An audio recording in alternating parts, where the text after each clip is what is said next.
Abra sua Bíblia comigo em Filipenses capítulo 3, do versículo 12 até o versículo 16.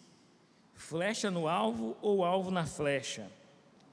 Diz assim a palavra de Deus: não estou dizendo que já obtive tudo isso, que já alcancei a perfeição, mas prossigo a fim de conquistar essa perfeição para a qual Cristo Jesus me conquistou. Não, irmãos, não alcancei, mas concentro todos os meus esforços nisto, esquecendo-me do passado e olhando para o que está adiante. Prossigo para o final da corrida, a fim de receber o prêmio celestial para o qual Deus nos chama em Cristo Jesus. Todos nós que alcançamos a maturidade, devemos concordar quanto a essas coisas. Se discordam em algum ponto, confio que Deus o esclarecerá para vocês. Contudo, devemos prosseguir de maneira coerente com o que já alcançamos. Quero repetir o versículo 14, que diz: prossigo para o final da corrida, a fim de receber o prêmio celestial para o qual Deus nos chama em Cristo Jesus. Na sua versão provavelmente está escrito: prossigo para o alvo, que na verdade o sentido é o mesmo. Já vocês vão entender porque eu coloquei o título desse sermão de flecha no alvo ou alvo na flecha. Mas eu quero começar fazendo uma pergunta para vocês. Você já viu uma obra inacabada? Uma obra assim, tipo uma casa sem terminar? Ou então um prédio sendo construído? Ou então, quem sabe, uma música que o seu autor ainda não conseguiu finalizar, ainda não está concluída? E um quadro que o pintor ainda não conseguiu finalizar ali aquilo que está na sua ideia e passar de uma forma completa para a tela. Um quadro pintado pela metade, por exemplo. Fato é que cada uma dessas situações, quando nós olhamos para a obra inacabada, nós certamente iremos estranhar um pouco, porque o prédio foi feito para ser construído e ser finalizado. A tela também, ela está sendo pintada para que todos que olham para aquela tela possam contemplar uma paisagem, uma cena cotidiana ou alguma coisa nesse sentido. É muito estranho a gente olhar algo que está inacabado, não é verdade? E eu digo isso para vocês porque nós precisamos pensar também nas nossas próprias vidas. As nossas próprias vidas, quando nós olhamos para elas hoje, elas também estão inacabadas no sentido de que nós ainda não alcançamos o objetivo final pelo qual Deus nos colocou nesse mundo, que é alcançar esse prêmio da soberana vocação em Cristo Jesus. Portanto, hoje nós estamos andando no propósito de Deus, mas a nossa vida, ela é ainda uma obra que está caminhando para uma conclusão, e ela só será concluída quando nós completarmos a corrida da fé, quando nós encerrarmos esta carreira ou esta corrida que nós estamos correndo a partir do momento em que nós viemos a esse mundo ou em que nós nascemos. Jesus é o alvo final da nossa vida, Ele é o destino final da nossa vida. Portanto, a nossa vida, sem ainda completarmos essa caminhada, que só acabará na glória, ela é também um quadro pintado pela metade. Calma, irmãos, eu não estou dizendo que a nossa vida é feia, nada disso. Eu só estou dizendo que, de acordo com essa passagem, o propósito pelo qual nós fomos chamados a esse mundo só será concluído quando a gente alcançar esse prêmio da soberana vocação em Cristo Jesus. E é exatamente isso o que o apóstolo Paulo deseja nos ensinar. Ele mesmo se coloca como alguém que está correndo esta corrida, mas que ainda não cruzou a linha de chegada. Ele mesmo ainda não terminou essa corrida, porque essa corrida só vai acabar quando nós, ou o apóstolo Paulo, de fato, cruzarmos a linha de chegada.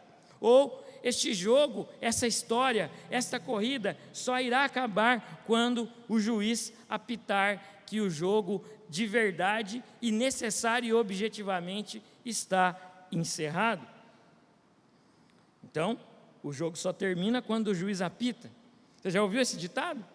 Esse ditado, ele se refere a uma situação muito comum, de pessoas que julgam estarem com algo tão completo na sua mão, que acabam relaxando demais e acabam se perdendo no meio de toda essa história. Outro dia recebi um vídeo na internet, grupo de família, vocês sabem como é que é, aparece de tudo lá. Vi um vídeo no grupo da minha família, só de casos assim. Naquelas corridas de moto, o motociclista começou a comemorar antes do tempo, tirou a mão do acelerador, veio um outro motociclista, ultrapassou ele e ganhou a corrida. Isso também acontece muito no futebol, em todos os esportes. E tal qual, meus irmãos, esses exemplos que foram citados, também é a nossa vida. A nossa vida ainda é uma obra que está sendo encaminhada para a conclusão. E por isso nós precisamos vigiar bastante, para que quando o juiz apitar o fim do jogo, nós não sejamos pegos desprevenidos e não sejamos vitoriosos nessa corrida. Mas essa corrida é um pouco diferente da corrida que nós estamos habituados a ver. Naquela corrida só tem um vencedor, só um pode ganhar, às vezes dois. A nossa corrida aqui não é para quem chega primeiro, mas a nossa corrida é para quem tem disposição para perseverar caminhando diante da presença de Deus, enquanto aguarda todas as misericórdias do Senhor serem derramadas sobre a sua vida, para que possa perseverar, para que possa continuar caminhando, e aí sim, um dia, completar esta carreira. E ninguém melhor do que Paulo pode nos ensinar acerca disso. Ninguém pode nos passar um exemplo tão claro dessa história, ou desse exemplo, como o apóstolo Paulo. O apóstolo Paulo, ele corria de uma determinada maneira. Ele andava e procedia de uma maneira muito específica em relação, por exemplo, ao seu zelo quanto a ser um perseguidor da igreja de Cristo. O capítulo 9 de Atos nos narra a conversão de Paulo. Você sabe o que significa conversão? Conversão significa você, literalmente, significa você estar descendo a Pedro Táxi em direção à Praça Farroupilha, e do nada você virar o seu carro e voltar sentido Avenida Colombo. Isso é conversão, é uma mudança total de rota. Por isso, essa palavra conversão é usada quando se trata das nossas vidas. E assim como Paulo, que tinha uma rota determinada, e ele então passa por essa experiência radical de conversão, e agora deixa de ser um perseguidor da igreja, um perseguidor dos cristãos, e passa então a ser um missionário para a glória de Deus. Paulo sofre então essa transformação radical. A sua função como um importante soldado do Império Romano, e ele também tinha uma outra função como pertencente a um importante partido, que era o partido dos fariseus. Os fariseus eram um partido religioso e que também tinha implicações sociais na política lá de Israel. E ele também era alguém extremamente importante no judaísmo, e ele era um mestre muito importante no que diz respeito à sua capacidade de ensinar outras pessoas a serem tão zelosas para a lei como ele mesmo era. Mas fato é, meus irmãos, que nada ficou da sua vida passada em que Paulo pudesse se apoiar ou lhe servir de orientação. O fato de que ele era soldado, de que ele era fariseu, de que ele era judeu, da tribo de Benjamim, nada disso agora lhe era mais interessante. Ele não caminhava mais olhando para nada disso. A rota de Paulo havia sido recalculada. O caminho de Paulo havia sido mudado. A sorte de Paulo também havia sofrido uma transformação significativa. Paulo rompe com Roma, Paulo rompe com os fariseus, Paulo rompe com o judaísmo, Paulo rompe com a sua vida passada e com todos os méritos que ele tinha por ser um bom soldado, um bom judeu, um bom fariseu e um bom mestre. Irmãos, só para vocês entenderem, o apóstolo Paulo era alguém extremamente intelectual. Ele era um homem de pelo menos 3 mundos. Ele entendia tudo da cultura da língua judaica, ele entendia tudo da cultura grega e ele entendia também tudo da cultura romana. Ele era alguém que transitava por estes mundos de uma forma muito tranquila. Ele dialogava com os intelectuais, com qualquer pessoa que se colocasse diante dele para debater um determinado tema.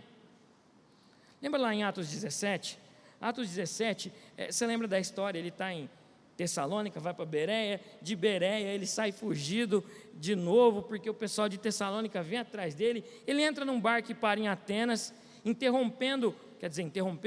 mudando a rota da sua segunda viagem missionária, e de repente ele vai até o Areópago, vai até uma praça e começa então a fazer um discurso.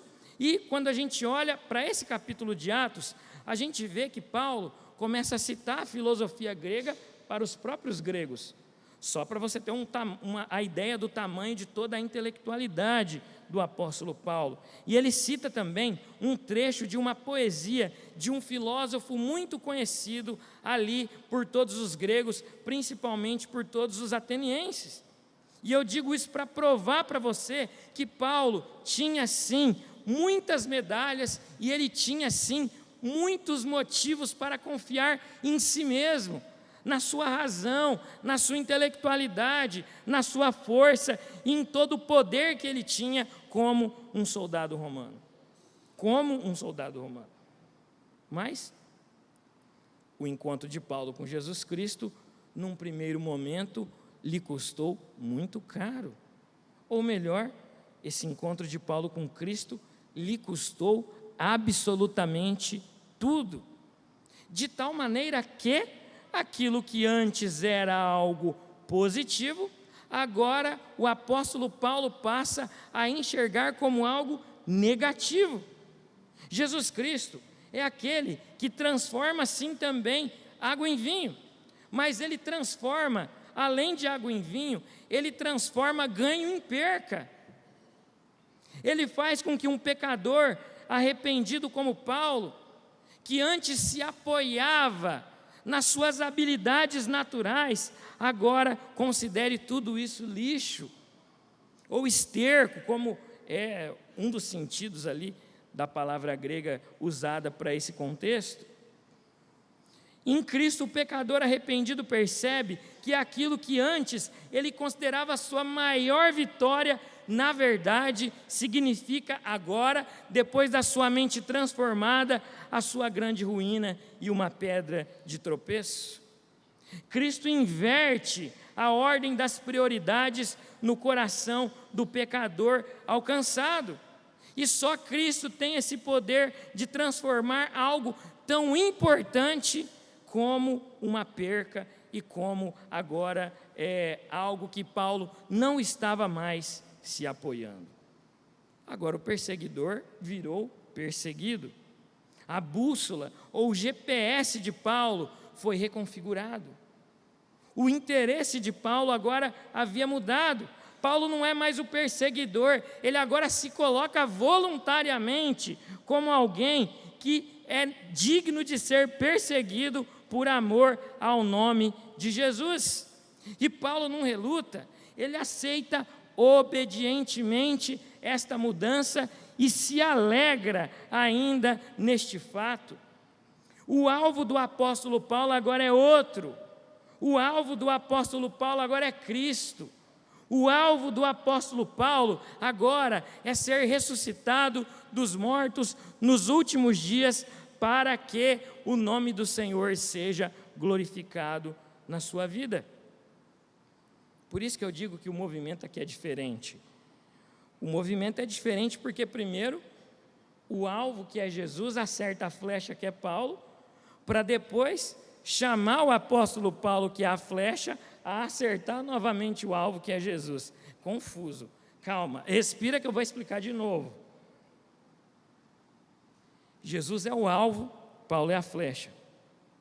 Quem alcança quem primeiro nessa história?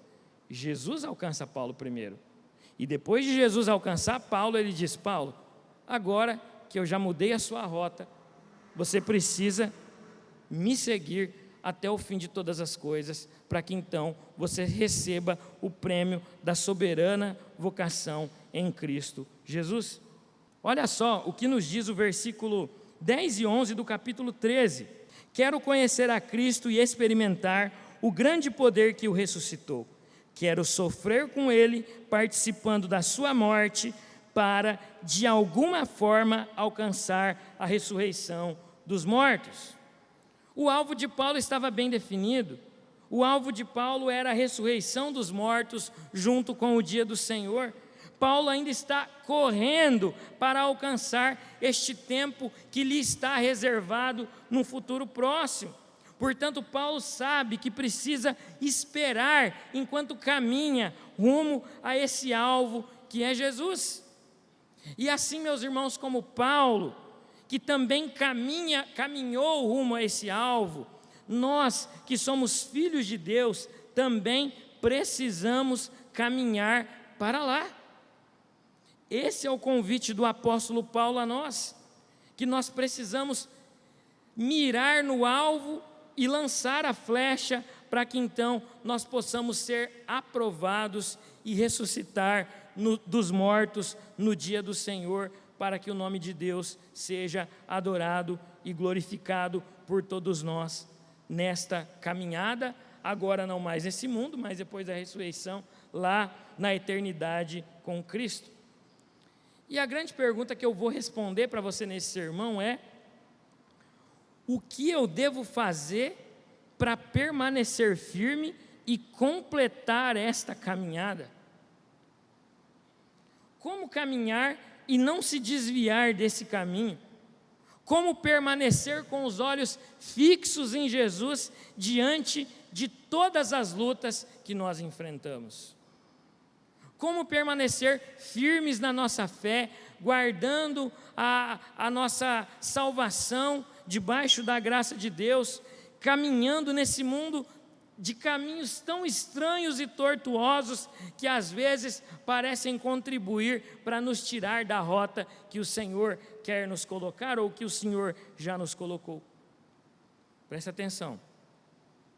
O cristão só completa a corrida da fé quando mantém seus olhos fixos em Jesus Cristo. O cristão só completa a corrida da fé quando mantém seus olhos fixos em Jesus Cristo. E a primeira verdade que apoia essa afirmação está no versículo 12, é que nós corremos com as nossas pernas, mas com os méritos de Cristo. O versículo 12 diz: não estou dizendo que já obtive tudo isso, que já alcancei a perfeição, mas prossigo a fim de conquistar essa perfeição para a qual Cristo me conquistou. Primeiro Cristo conquista Paulo, e agora sim Paulo diz: olha, eu prossigo para o alvo, para conquistar essa perfeição para a qual Cristo antes me alcançou. Por isso que eu disse que nós corremos com as nossas pernas, mas com os méritos de Cristo. E Paulo usa uma palavra muito interessante, dependendo da sua versão. Não estou dizendo que já obtive tudo isso. Mas o que seria então esse tudo isso? O versículo 12, ele é melhor entendido quando nós olhamos o versículo 11. Paulo diz no versículo 11 do capítulo 3: para de alguma forma alcançar a ressurreição dos mortos. Portanto, o prêmio que Paulo se refere nesse texto e nesse versículo é a ressurreição dos mortos. É um viver eternamente com Jesus na glória futura, nesta casa que nos está preparada. E tem uma outra palavrinha aí nesse texto, que às vezes confunde bastante o nosso entendimento, que é a palavra perfeição. A palavra perfeição aparece aí provavelmente na sua versão. A perfeição aqui, meus irmãos, ela não significa um estado de total plenitude ou de total capacitação para executar alguma tarefa. A perfeição aqui, ela significa uma adequação ou uma adaptação de alguém que tem limitações, mas que consegue fazer alguma coisa. Isso é perfeição. Perfeição não é aquele estado superior, onde não há falhas, não há problemas, não há dificuldades. Não é a ideia de Paulo aqui. A ideia da perfeição é a ideia de uma obra acabada, de algo que foi feito para ser alguma coisa e serve para essa finalidade. Assim como uma casa que é construída para alguém morar e ela serve para essa pessoa morar. Portanto, a gente pode afirmar que aquela casa, ela serve perfeitamente o fim pela qual ela foi construída. Isso significa que ela é uma casa perfeita? É claro que não. Mas eu desafio você essa noite. Depois da pregação você pode vir falar comigo. E o meu desafio para você é encontrar alguma coisa perfeita, que funciona perfeitamente, que não quebra, que não dá problema aqui nesse mundo. Não estou falando de Deus, do céu. Mas eu desafio você a encontrar alguma coisa que consegue ter esse estado de plenitude. E eu desafio você a me dizer o que seja isso.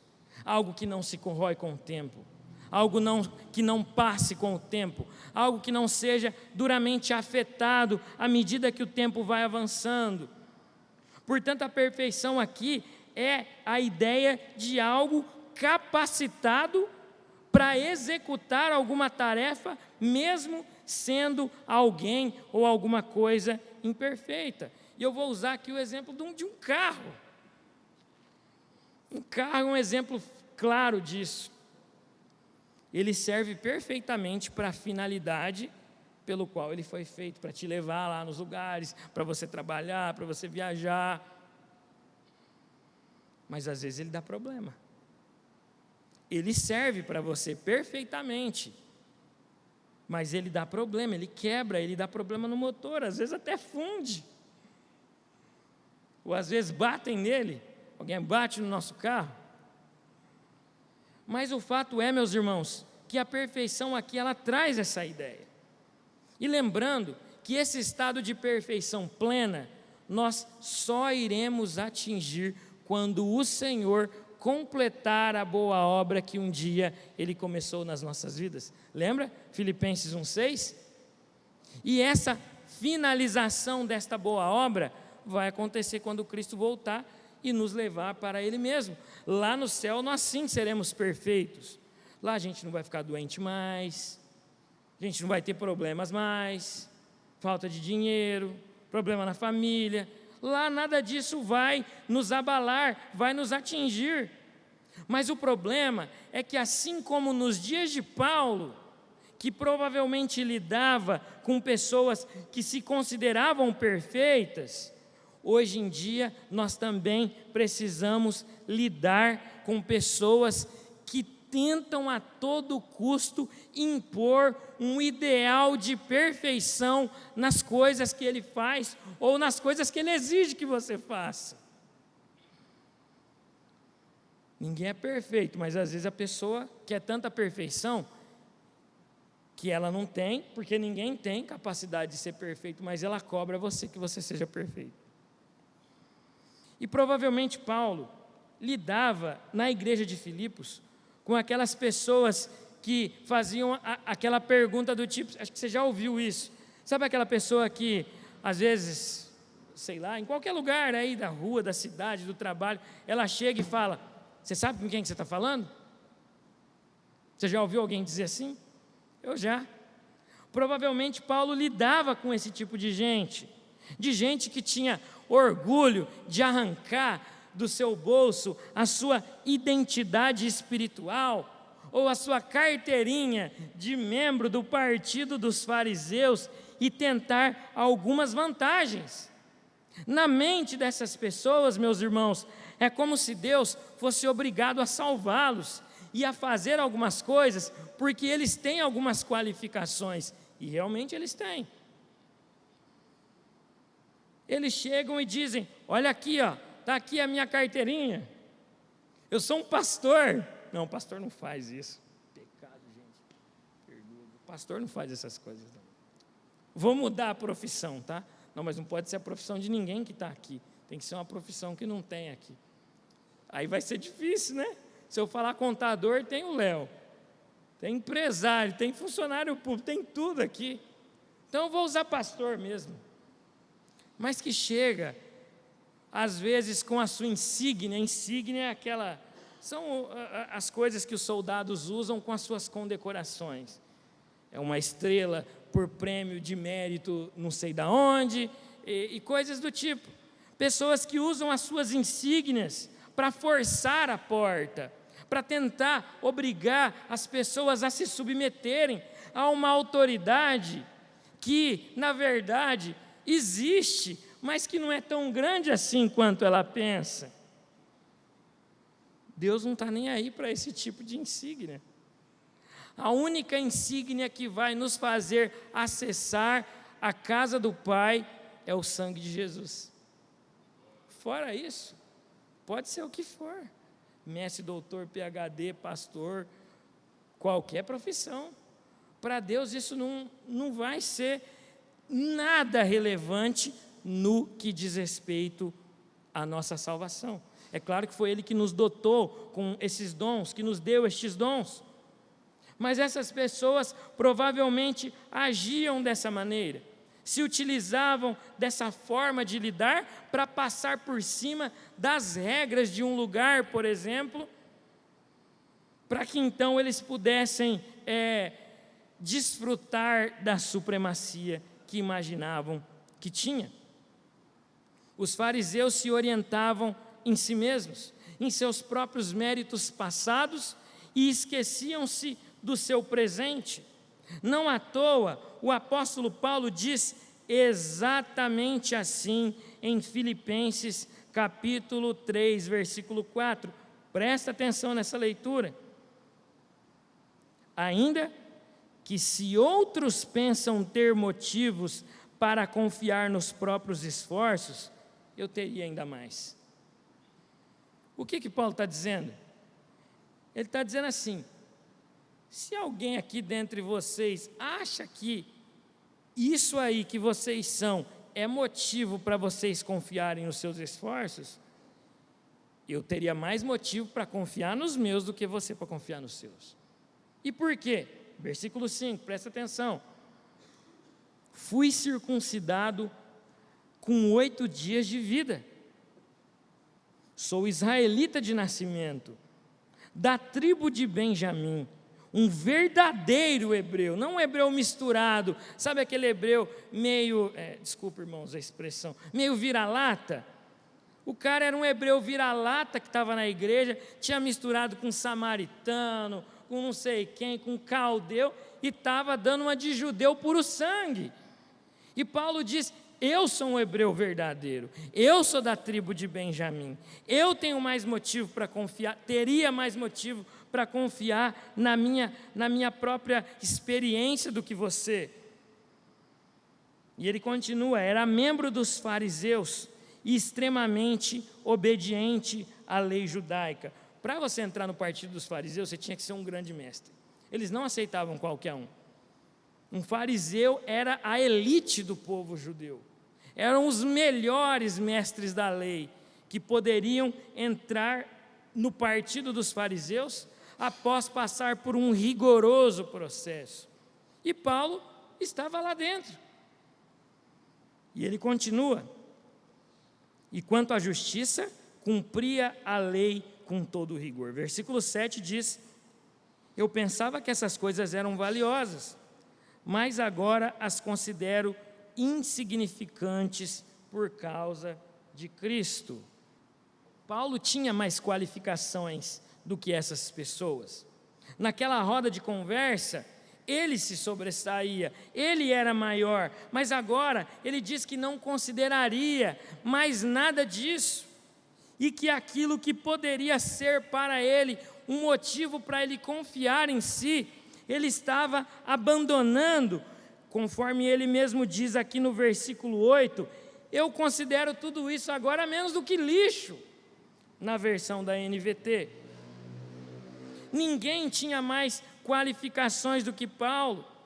Paulo foi aluno do maior de todos os discípulos, de todos os mestres da história do povo judeu, que era o mestre Gamaliel, conforme Atos 22:3. Mas Paulo decidiu abrir mão de tudo isso, ou de superar tudo isso, por algo maior, a saber, Cristo morto, mas ressurreto ao terceiro dia, para a glória de Deus. Meus irmãos e irmãs, quem luta somos nós, ou melhor, quem corre essa corrida da fé somos nós, mas os méritos, eles são todos de Cristo. As pernas são nossas, mas os méritos são dele. Sem a sua morte, nós correríamos rumo ao nada.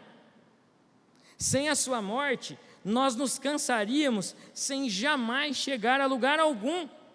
E após a morte e ressurreição de Jesus, a gente corre com as nossas próprias pernas, mas a força é toda de Jesus. É a gente que toma a decisão de se levantar, mas nós sabemos que é Ele que nos sustenta.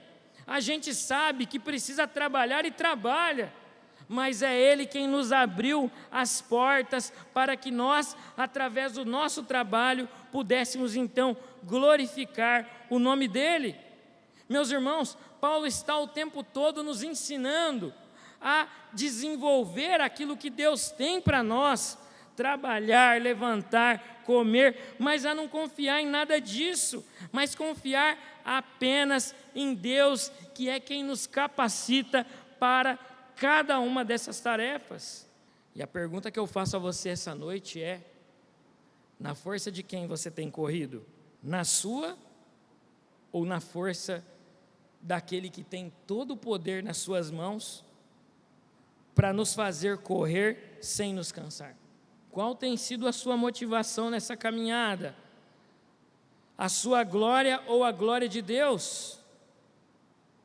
Meus irmãos e irmãs, correr com nossas forças é tropeçar nas nossas próprias pernas.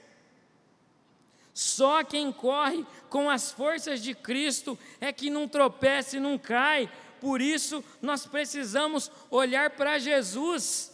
Por isso nós precisamos olhar para o alto, para o autor da nossa vida e para o consumador da nossa fé, que é Jesus Cristo. Você está cansado? Se você está cansado, pode ser que a força com a qual você tem embalado a sua vida não sejam as de Deus, mas sejam as suas próprias. Não estou generalizando, de forma alguma. O cristão só completa a corrida da fé quando mantém seus olhos fixos em Jesus Cristo. E a segunda afirmação para ratificar, para confirmar essa verdade, é que está no versículo 13 e 14, para acertar o alvo é necessário antes olhar para Jesus. O versículo 13 diz: não, irmãos, eu não alcancei, mas concentro todos os meus esforços nisto, esquecendo-me do passado e olhando para o que está diante de mim. Eu prossigo para o final da corrida, a fim de receber o prêmio celestial para o qual Deus nos chama em Cristo Jesus. Paulo admite algo que todos nós sabemos. Paulo admite que ainda não havia alcançado, assim como nós ainda não alcançamos. O alcançar aqui seria finalizar a história, finalizar o propósito, seria acabar, seria concluir. Finalizar aqui seria não mais uma casa pela metade, um prédio pela metade, uma música pela metade ou um quadro pintado pela metade. Finalizar aqui seria a casa completa, seria a música completa, o quadro completo, seria o propósito totalmente executado e finalizado, seria a faculdade completada, os estudos finalizados. Paulo ainda estava longe, nessa ocasião, talvez não tão longe assim, né? Talvez não estava tão longe assim, não sei quanto tempo, mas ele ainda não havia finalizado a sua obra nesse mundo. Os propósitos de Deus na vida dele ainda não estavam plenamente cumpridos. E o nosso também ainda não está. É isso que eu quero mostrar para você. Por isso que você e eu não podemos cair no erro de pensar que a gente já está no auge. Sabe o auge? O auge seria aquele estado pleno de alguma coisa. Não, tira isso da sua cabeça. Na caminhada cristã não existe auge. Como diz o presbítero Léo, enquanto o diabo estiver solto, ninguém está em total segurança. A nossa caminhada ela é diária, por isso que nós precisamos concentrar os nossos esforços em olhar para Jesus, porque só Ele tem a capacitação e nos dá esta capacitação para a gente um dia concluir e completar esta carreira. O nosso correr rumo ao alvo, meus irmãos e irmãs, consiste no fato de que nós já fomos alcançados por Jesus Cristo. Por isso é que nós estamos, de fato, correndo, caminhando rumo a esse alvo que nós cremos que nós iremos alcançar, porque isso nos está prometido, é promessa de Deus, mas por outro lado a gente ainda não alcançou. A gente vai alcançar, mas a gente ainda não chegou lá. Portanto, a prudência e a responsabilidade humana que Paulo evoca nessa passagem é a de alguém que crê na promessa, sabe que a promessa depende de Deus, mas que, por outro lado, concentra todos os seus esforços para continuar sendo aprovado enquanto caminha rumo a esse prêmio que ainda não tem. Quando Paulo diz que ainda não alcançou, ele está dizendo que está sendo moldado, ele está dizendo que está sendo aperfeiçoado por Deus em Cristo para um dia chegar lá. Ele ainda não alcançou, mas ele está no caminho certo, e o caminho é Jesus. O movimento é esse. Cristo alcança Paulo e diz: Paulo, agora eu vou para lá, e você olha para lá, mira para lá e caminha para lá também, para que onde eu esteja, estejais vós também, como diz Jesus em João capítulo 14. Portanto, Paulo sabe qual é a sua responsabilidade. O movimento é esse: Cristo se revelando aos pecadores e depois os pecadores concentrando os seus esforços em buscar a Cristo e a glorificar a Cristo, para que um dia então sejam alcançados, para que um dia então alcancem esse prêmio que já lhes está reservado. Por isso que eu disse que primeiro é o alvo que acerta a flecha. Você lembra de Atos dos Apóstolos capítulo 9? Atos dos Apóstolos capítulo 9 diz que Paulo está se aproximando por uma estrada que dá até numa cidade chamada Damasco. Ele está fazendo aquilo que ele naturalmente e costumeiramente fazia, perseguir os cristãos. Você se lembra que ele consentiu na morte de Estevão? Ele estava por ali, talvez ajudando em alguma coisa, ele viu Estevão sendo martirizado, lembrando que Estevão foi o primeiro mártir cristão, o primeiro mártir após a descida do Espírito Santo em Atos capítulo 2. E de repente Paulo está no caminho de Damasco, uma luz vem do céu, brilha e ele cai no chão. Olha só, irmãos, eu vou ter que abrir um parêntese aqui. A Bíblia não diz que Paulo caiu do cavalo, Não tem isso na Bíblia, não está escrito isso na Bíblia. Isso aí são informações extra-bíblicas. Paulo não caiu do cavalo, não é isso que a Bíblia diz.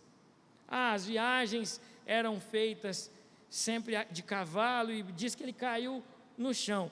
Não eram todas as viagens que eram feitas de cavalo. É só você olhar para como Jesus se locomovia. Jesus não andou de cavalo em nenhum momento, quer dizer, tem um momento do jumentinho lá, né?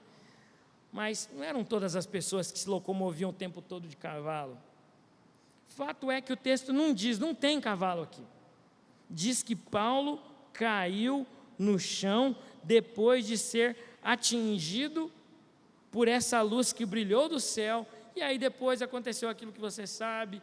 Jesus se manifestou, falou com ele: Saulo, Saulo, por que me persegues? Enfim, e o texto continua. Sobre a questão do nome dele, eu vou deixar para outra ocasião, que daí já é demais, aí já ultrapassa o limite do meu bom senso. Portanto, depois que Paulo é acertado, é que ele busca acertar o alvo, que é Jesus. Meus irmãos, Cristo um dia também nos alcançou. Ele se revelou a nós, Ele se manifestou a nós. E o que é que nós devemos fazer após isso? Nós devemos buscá-lo, nós devemos olhar para o alvo que é Ele mesmo, e Ele está não apenas nos esperando, mas Ele está dizendo: olhem para mim, me acertem aqui porque eu sou o alvo, e fazendo isso vocês serão bem-sucedidos. O fato de Cristo ter alcançado Paulo é a garantia de que esta obra será consumada e que toda essa busca que Paulo tinha e que nós temos por Deus não é uma busca em vão. Nós já somos abençoados e um dia nós iremos completar este quadro, completar esta corrida, completar esta casa que ainda está talvez pela metade no que diz respeito ao seu processo de execução. Paulo sabe que onde está indo, ele vai ter que enfrentar algumas lutas nesse caminho. Paulo sabe que nesse percurso ele vai ter algumas dificuldades, algumas provas, algumas batalhas, mas nada disso na mente de Paulo é capaz de o tirar desta rota, porque ele apenas visualiza Cristo ressurreto, o chamando. Portanto, ele olha para Jesus e caminha incessantemente para lá. E aqui a gente ainda tem um outro problema. Esse aqui vocês vão cair da cadeira na hora que eu falar. É um outro problema que mexe demais com os cristãos, que mexe demais com muitas pessoas que estão também nesta caminhada, que é a espera que nós temos que ter enquanto nós estamos caminhando rumo ao prêmio desta soberana vocação, que nós ainda não alcançamos, mas ainda nós cremos que ainda iremos alcançar. Sabe assim, quando você entra no consultório de um médico e ele atrasa só 2 horas para te atender? Sabe? Ou quando você tem um horário marcado e alguma coisa acontece, ou com você ou com outra pessoa, e você se atrasa muito. Esperar é algo muito difícil para algumas pessoas. Mas o que eu digo para você, e para vocês, meus irmãos e minhas irmãs, é que não é possível nós conseguirmos chegar lá sem que nós não estejamos dotados desta capacidade de esperar. Nós não podemos chegar lá se nós não aprendermos a esperar no Senhor. Nós jamais iremos chegar lá se nós não entendermos que Deus, Ele tem o seu tempo para executar cada um dos seus propósitos na sua e na minha vida, como Ele mesmo diz em Eclesiastes capítulo 3. E a grande pergunta que eu faço a você é como acertar o alvo em meio a tantas distrações, em meio a tantas provações e a tantas dificuldades no caminho. Como acertar o alvo? Cansado, lutando, no meio de tribulações, doença, falta de dinheiro. E a resposta para essa pergunta é muito objetiva: olhando para Jesus. É assim que se vence. Não existe outra alternativa. Não existe uma palavra mágica. Não existe um lugar que fará você vencer sem olhar para Jesus. E o que nós percebemos atualmente, irmãos e irmãs, é que muitas pessoas têm corrido atrás do vento em vão, errando o alvo, errando o caminho, com a rota totalmente desregulada, com o GPS espiritual completamente fora da vontade de Deus. E como é que a gente corrige tudo isso? Olhando para Jesus. A gente olha para Jesus e Ele opera em nós, Ele age em nós, de dentro para fora, Ele trabalha, Ele muda o nosso caminho, Ele muda a nossa sorte, Ele muda a nossa rota, Ele dá um jeito de corrigir todas as inconsistências em relação a essa caminhada que nós estamos caminhando desde que nós viemos a este mundo. Um dia o nosso tempo nesse mundo vai passar também. Um dia, para alguns esse dia vai chegar mais rápido, para outros vai demorar um pouco mais, mas um dia a gente vai ter a oportunidade de olhar para Deus e dizer alguma coisa parecida com aquilo que Paulo diz em 2 Timóteo capítulo 4. Quanto a mim, meu tempo já está chegando. Eu já estou perto de ser derramado como oferta de libação. Eu estou perto de morrer. E qual será a sensação que nós teremos quando esse dia chegar? A sensação de um dever quase cumprido? Ou a sensação de alguém que se perdeu no caminho? De alguém que desperdiçou o seu tempo? De alguém que desperdiçou o seu dinheiro? Que desperdiçou as suas energias com aquilo que não glorificava a Deus? Qual é ou qual será o sentimento que nós teremos quando esse dia se aproximar? Por isso, meus irmãos, nós precisamos olhar para Jesus. Qual é o tipo de alvo que você tem tentado acertar nestes últimos dias na sua vida? Você tem olhado para o alvo correto ou você tem atirado aleatoriamente por aí, tentando acertar tudo quanto é coisa, tudo quanto é lugar? Tem alvos que a gente não pode mirar, não. Jesus não se agrada. Ninguém que olha para trás, meus irmãos, acerta verdadeiramente o alvo. Para a gente acertar o alvo, nós precisamos fixar os nossos olhos em Jesus, sem nos permitir distrair nesta caminhada. E um dia eu creio que assim nós iremos então alcançar este alvo e finalizar esta carreira. Meus irmãos, quando temos a Cristo como alvo, olhar para qualquer outro lugar se torna uma mera distração. Quando temos a Cristo como alvo, olhar para qualquer outro lugar é uma perca de tempo, é um desperdício de flecha, é um desperdício de energia.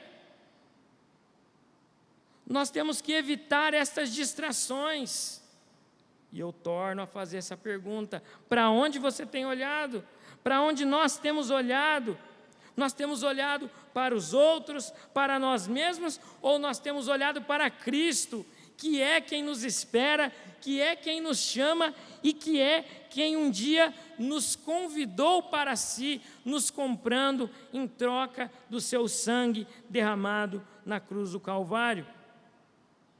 Quem olha para cima e não enxerga Jesus está cego, padece de uma cegueira espiritual e carece, usando a metáfora de Apocalipse capítulo 3, de um colírio que só Jesus pode dar, colírio esse capaz de curar toda a cegueira espiritual. Meus irmãos, que Jesus nos ajude a não tirarmos os olhos dele, porque se a gente fazer isso, a gente vai estar correndo risco, a gente vai correr risco de se afastar do alvo, Mas quando a gente olha para Jesus, aí sim, a realidade de acertar o alvo, ela se torna latente, ela se aproxima, e nós temos sim a garantia de que nós seremos bem-sucedidos nesta caminhada. A caminhada assim, olhando para Jesus, ela fica menos cansativa. A caminhada olhando para Jesus, ela fica muito mais fácil, ela fica mais leve. E a gente então é capacitado por Deus para perseverar diante de todas estas batalhas. O cristão só completa a corrida da fé quando mantém os seus olhos fixos em Jesus Cristo. E a última afirmação que apoia essa mensagem central é que, na caminhada, a gente considera o passado, mas os nossos olhos só enxergam o futuro. Versículos 15 e 16 diz assim: contudo, devemos prosseguir de maneira coerente com o que nós já alcançamos. E o 15 diz: todos nós que alcancemos a maturidade, devemos concordar quanto a estas coisas. Se você tem uma versão que não é a NVI, a NTLH e a NVT, a sua Bíblia está talvez aí perfeição ou maturidade. Uma dessas duas palavras. A perfeição, novamente, aqui é aquela ideia que eu já expliquei no começo. Não algo pleno, que funciona sem nenhuma interferência e que nunca vai dar problema. Mas algo que atende a uma finalidade, algo que foi feito para alguma coisa e que funciona. Dá problema, mas funciona. É uma casa, é um carro. Mas, meus irmãos, prosseguir de maneira coerente com o que já alcançamos significa entender que a boa obra não foi completa nas nossas vidas, mas ela avançou. Ela avançou e avançou bastante. Deus já nos abençoou muito.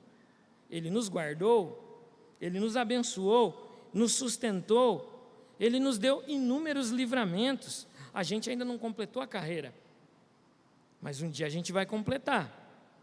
Até porque o Senhor tem se revelado a nós ao longo da nossa história, e nós precisamos considerar tudo isso.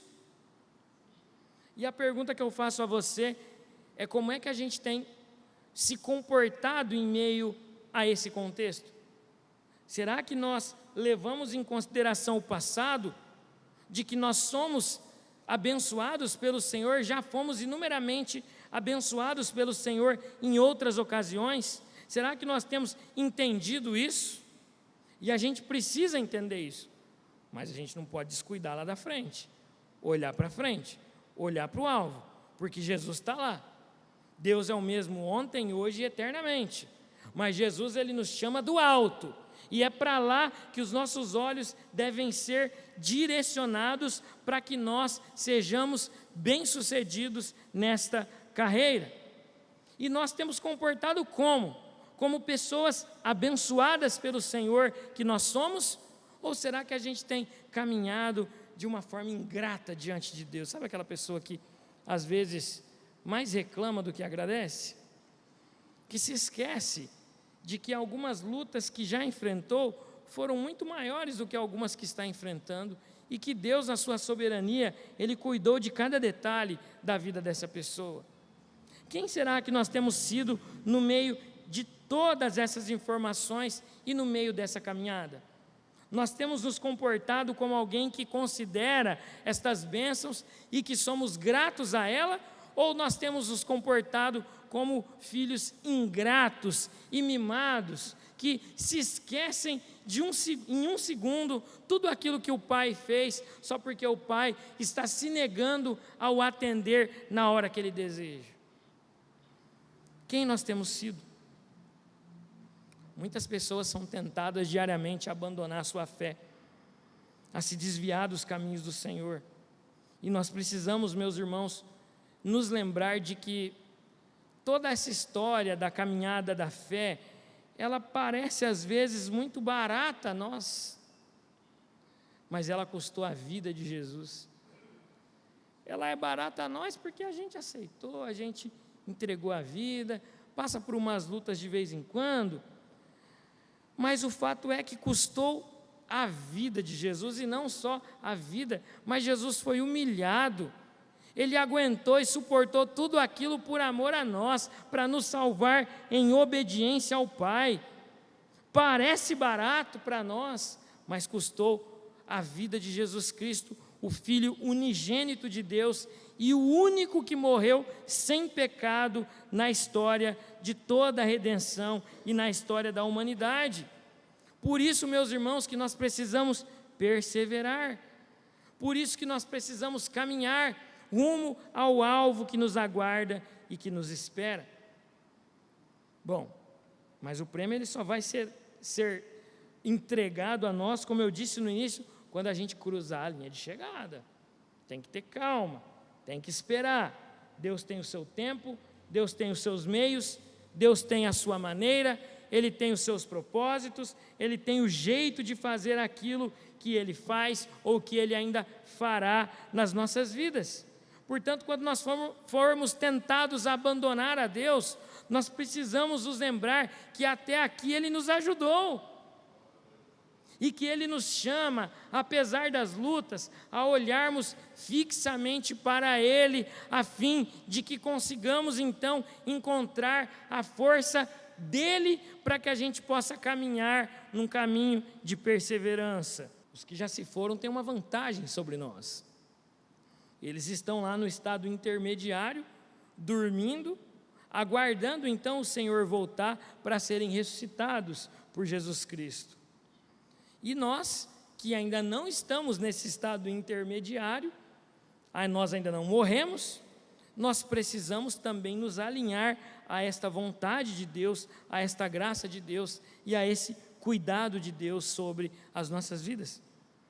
Meus irmãos, minhas irmãs, Cristo nos convida a olhar apenas para Ele, a fim de sermos corretamente orientados. É nele que nós devemos nos espelhar e é para Ele que nós devemos olhar, sem nos esquecer da boa obra que Ele iniciou nas nossas vidas, como nos diz o apóstolo Paulo em Filipenses 1,6. Cristo se coloca como nosso alvo, não para nos deixar enganar por qualquer outra distração, mas para que a gente então supere essas distrações e enxergue apenas Ele, caminhemos então apenas para Ele, nos dediquemos então a viver para a glória dEle, porque Ele é o nosso alvo e Ele é o nosso foco maior. Quando Cristo é nosso alvo, tudo ao nosso redor se torna distração e barulho. E eu quero caminhar para o encerramento dessa pregação dizendo para vocês que na caminhada espiritual nós não devemos olhar para trás. Nós não devemos olhar para trás. Mas nós também não podemos desconsiderar o passado. Você entende isso? Olhar para trás seria tirar os olhos do foco que é Jesus e que está à nossa frente e acima de nós. Mas nós também não podemos desconsiderar tudo aquilo que Deus já realizou nas nossas vidas. E é para o alto que nós temos que olhar, nos lembrando do passado, mas olhando para o alto. E assim nós iremos então encontrar sentido nesse processo, nessa caminhada, se Cristo for o alvo final da nossa fé. Meus irmãos, minhas irmãs, assim como numa corrida só avança quem olha para frente, na caminhada espiritual também só avança quem olha para Jesus. Olhar para Jesus é avançar, olhar para o alto é avançar, olhar para o lado é se distrair, olhar para trás é perder o foco principal, que é Jesus. É olhando para frente que se vence e é olhando para frente que a gente chega lá. Portanto, todas as vezes que nós pensarmos em desistir, que nós possamos nos lembrar que Cristo está nos chamando, nos convidando, recalculando a nossa rota, para que então nós possamos caminhar rumo a Ele e para a glória dEle. Mas essa caminhada é difícil, é complexa, Porque às vezes Cristo tira os nossos sonhos e coloca os sonhos dele.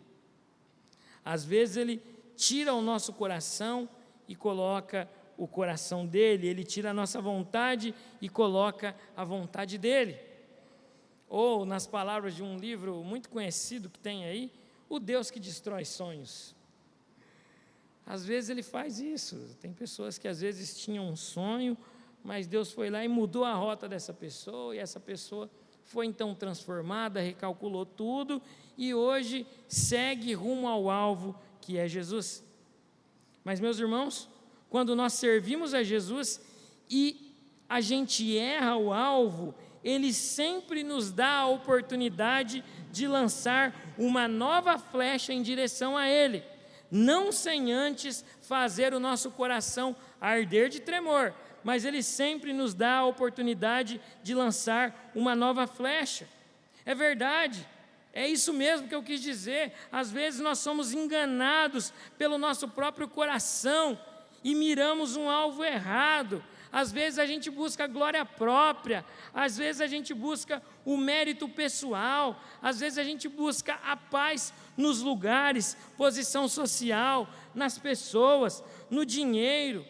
Mas, meus irmãos, a vontade de Cristo é muito maior do que tudo isso, é muito mais bela do que tudo isso, é muito mais sublime do que tudo isso. Sabe por quê?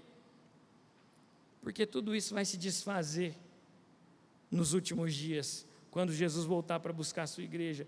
Tudo isso vai virar pó, tudo isso vai virar nada, e só restará aquilo que for preservado pelas mãos poderosas do Senhor, Deus Salvador, e aquele que nos convida para olharmos para Ele, a fim de nós vencermos. Quem é que tem norteado a sua vida?